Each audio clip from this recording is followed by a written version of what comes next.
Amigos, una cosa es hacer radio, otra televisión y algo muy distinto, radio y televisión al mismo tiempo. Son las 7:04. Quiso Dios que de manera contraria a la costumbre, mis compañeros de recepción me entregaran al entrar esos distintos presentes que llegan para mí.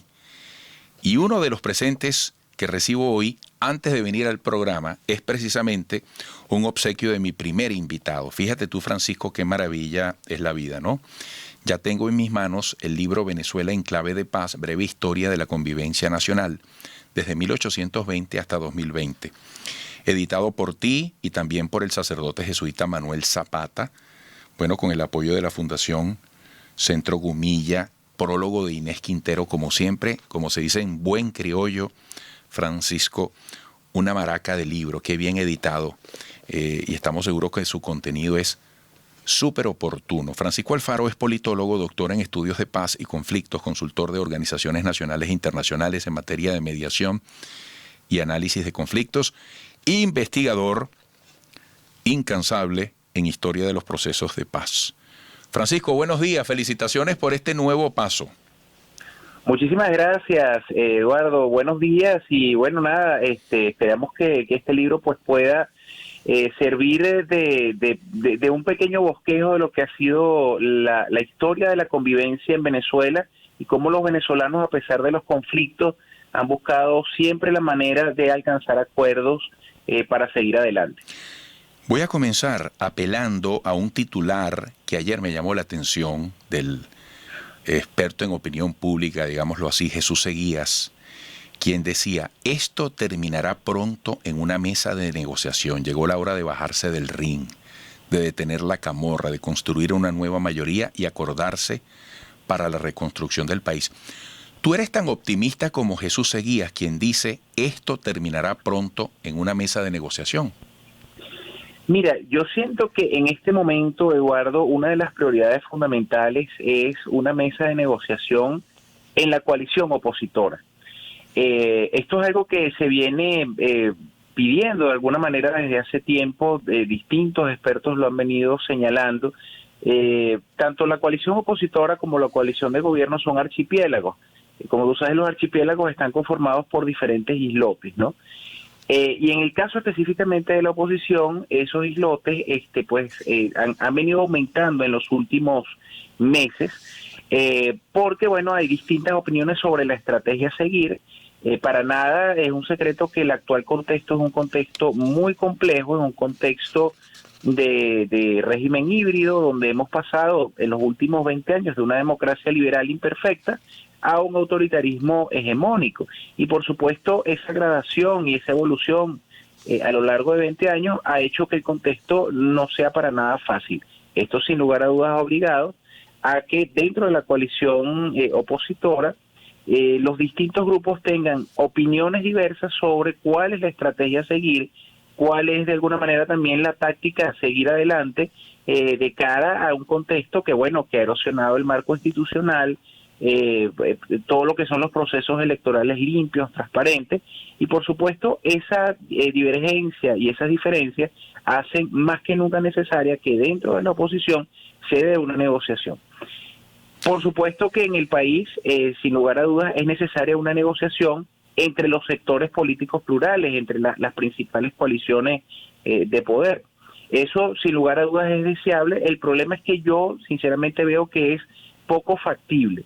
Yo creo que ese va a ser un proceso lento que en todo caso se dará en el país, pero tiene que ocurrir muchos elementos en el camino para que se pueda llegar a una negociación donde no solamente se sienten las partes en la mesa, sino que aparte de esa voluntad de diálogo y negociación, haya realmente una voluntad para alcanzar acuerdos donde la salida negociada sea el camino escogido y donde las coaliciones no tengan todavía una mejor alternativa al acuerdo negociado. Fíjate, Francisco, me llama la atención cuando al comienzo de tu análisis hablas de la necesidad de una mesa de negociación en la coalición opositora. Hay quienes dicen que primero se requiere un diálogo dentro de la oposición para de allí pasar un diálogo con el gobierno. Andrés Caleca ayer me decía en una entrevista, no recuerdo exactamente los términos literales, pero prácticamente decía que en este momento la oposición está desactivada, desarticulada, paralizada, que tiene que reconstituirse. Y este es un año exigente, Francisco, porque súmale a la crisis integral que estamos padeciendo los venezolanos, lo que aparece en la agenda para este año. Y decía Caleca, seguramente van a adelantar las elecciones regionales para gobernaciones y alcaldías, que ya decía Nicolás Maduro fue otro tema objeto de polémica, que las de alcaldes quedarían para el año que viene. Pero en todo caso, el país está urgido de gestores de la política que conecten con el sufrir, con las necesidades de la gente. Sí, sin lugar a dudas, Eduardo, esto es uno de los elementos que más se ha cuestionado en los últimos meses, que de alguna manera los políticos parecen desconectados de las necesidades sociales, ¿no? De las necesidades más urgentes de la población, que se desenvuelve nada más y nada menos que dentro de una emergencia humanitaria compleja. Esto requeriría al menos, Eduardo, de entender que probablemente el conflicto político, lo que entendemos como el conflicto estructural, porque hay que decirlo, el conflicto político que hoy enfrenta Venezuela quizás es el de los proyectos más divergentes que hemos tenido incluso desde el periodo de la independencia, lo cual no es cualquier cosa. Estamos hablando de proyectos que son bastante excluyentes.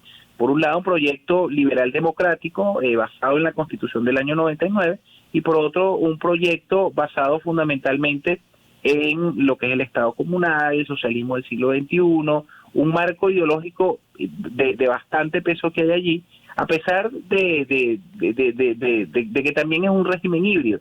Pero creo que no habíamos enfrentado unos proyectos tan divergentes desde la propia independencia, y evidentemente en la independencia se generó un conflicto bélico. En Venezuela, en los actuales momentos, tenemos las consecuencias de un conflicto bélico sin haberlo tenido formalmente.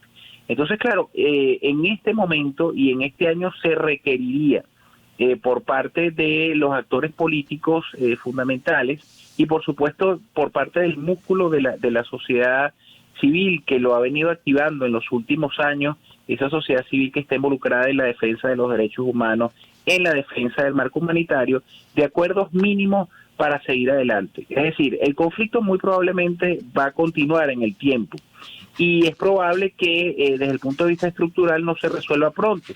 Es un conflicto muy complejo, y actualmente pues las coaliciones que pudiesen negociarlo, las coaliciones con peso de alguna manera en la solución de este conflicto, sobre todo la coalición opositora, está en un proceso de recomposición que probablemente le va a tardar tiempo. En el caso de la coalición de gobierno, es una coalición que ha venido ganando espacios, que se desenvuelve cómodamente en un marco autoritario, donde probablemente apuntará a algunos paños calientes desde el punto de vista económico, pero que desde el punto de vista político no se plantea, por lo menos en los actuales momentos, una alternancia quizás en el corto plazo en el poder.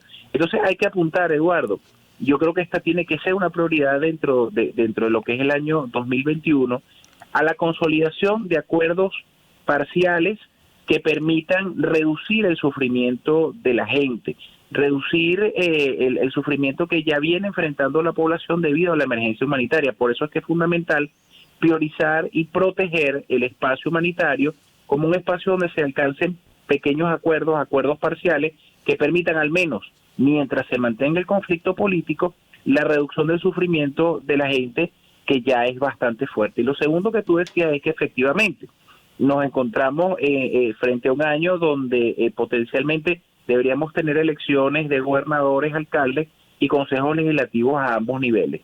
Pero desde hace tiempo se viene indicando que para la solución del conflicto en Venezuela, aunque una salida electoral es ineludible, indispensable, no es suficiente, porque hay que ver que en Venezuela hemos tenido a lo largo de todo este tiempo, ya por lo menos 22 años, una cantidad de elecciones. Bueno. Y estas elecciones, incluso aquellas que han tenido condiciones, no hablemos de las que ya no las han tenido, pero incluso aquellas que han tenido condiciones, no han servido para resolver el conflicto, sino que por el contrario lo han polarizado. De modo que es fundamental acompañar procesos electorales justos, espacios de convivencia que permitan justamente el desarrollo de otras Sí. dinámicas a nivel político. Bueno, Francisco, con mucho pesar debo ponerle fin a esta entrevista. El tiempo presiona. Te agradezco mucho el obsequio del libro Venezuela en clave de paz.